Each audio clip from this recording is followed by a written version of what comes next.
Atiqur Rahman ji, please tell me there is no justification. Atiq ji, इसमें कोई justification नहीं है जो हुआ है। अब मैं जानना चाहता हूं अतीक जी, पहली बात यह है कि उन पांचों ने अपने हाथ में कानून कैसे लिया। दूसरी बात यह है कि अगर उनको दिक्कत थी उस व्यक्ति के हनुमान चालीसा अपने दुकान के अंदर जो उसकी प्राइवेट प्रॉपर्टी है उसमें भजन करने की, तो जाके पुलिस कंप्लेंट फाइल कर सकते थे। फैक्ट है कि उन्होंने इतनी हिम्मत दिखाई कि उन्होंने लॉ को अपने हाथ में लिया और बंदे को पीटा। आपको नहीं लगता कि एक मानसिकता दिखाती है कि कानून वानून कुछ नहीं है, हम जो चाहेंगे वो होगा? अतीक जी, बिल्कुल सही कहा प्रदीप जी आपने।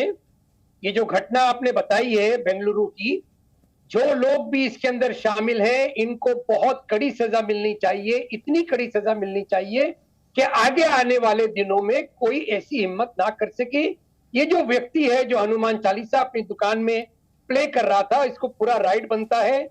मैं बहुत खुश होता अगर आप प्रदीप जी इसी घटना के तहत और नवनीत राणा जी भी इसी घटना के तहत कल जो गुजरात यूनिवर्सिटी में इंटरनेशनल स्टूडेंट्स के साथ में हुआ है तरावी की नमाज, वो अपने कमरे में, अपने बंद कमरे में पढ़ रहे थे और वहां पर जाके हिंदुत्ववादियों ने किस तरह से उन लोगों को मारा पीटा, पत्थरबाजी की। उसमें अरेस्ट भी हुई, गुजरात पुलिस के बयान भी है उसमें। ये दोनों को आपको तुलना करना चाहिए था अपने शो के ऊपर, और बहुत अच्छा होता आर्टिकल 25 को जब आपने कोट किया तो इस बात को उजागर करना जरूरी है कि भारत में तमाम रिलीजियस डिनोमिनेशंस को फुल राइट बनता है बगैर किसी की आस्था को ठेस पहुंचाए हुए वो अपनी नमाज और अपना हनुमान चालीसा और अपनी पूजा को प्रैक्टिस करें। मैं कह रहा हूं कि आप नहीं, I welcome the stand Atiq ji, I welcome the stand. मैं चाहता हूं अतीक जी और शिवानी जी हमेशा साथ में रहें और साथ में कर्नाटका जो है, कर्नाटका में जो है वो भी दर्शकों को दिखाते रहें। शिवानी जी, अतीक जी कह रहे हैं कि जो उनके साथ हुआ, जो उन लोग ने किया, उनको सख्त से सख्त सजा मिलनी चाहिए। I welcome this. पर शिवानी जी, क्या इसके रूट में ये है? मैं कह रहा हूं ये रूट में हुआ कैसे, उनमें बल आया कैसे, हुआ क्यों, कैसे उनमें इतनी हिम्मत आई? शिवानी जी, सवाल ये उठ रहा है। जी, हर हर महादेव। हर हर महादेव। बहुत सारी चीजें हैं, बहुत सारी चीजों को काउंट किया जा सकता है। नवनीत जी ने काफी सारी चीजें बताई। दुर्भाग्य है कि हम भारत देश में हैं, भारतीय हैं, सनातनी हैं, और हम ही को अगर हम हनुमान चालीसा चलाते हैं, सुनते हैं, पढ़ते हैं, अपने स्थान पर पढ़ते हैं या सुनते हैं, तो उसके लिए भी हमें इस तरह का वायलेंस झेलना पड़ता है। ये एक उदाहरण है, ऐसे कितने हजारों उदाहरण भरे हुए हैं जहां पर कि मारपीट करने वाले हमेशा जो हैं वो विधर्मी होते हैं। वो क्यों अपने बल का प्रयोग करते हैं, क्यों वो बल दिखाना चाहते हैं, डराना चाहते हैं। कांग्रेस की सरकारें जहां जहां वो थोड़ी सी गिनी चुनी स्टेट्स में रह गई हैं, यही कारण है, क्योंकि उन्होंने कभी भी हिंदुत्व को सपोर्ट नहीं किया।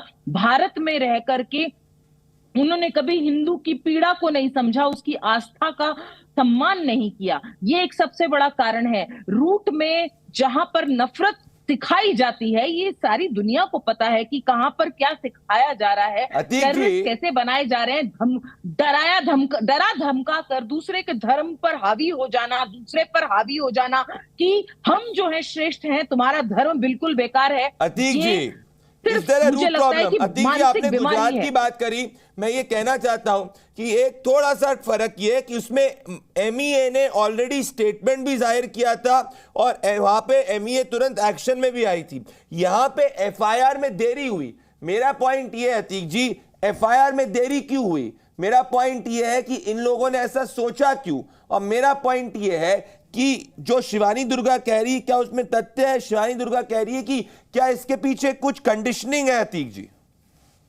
ये बहुत इंपॉर्टेंट प्रश्न है प्रदीप जी आपका, कि जो आपने प्रश्न किया है ये पॉलिटिक्स है।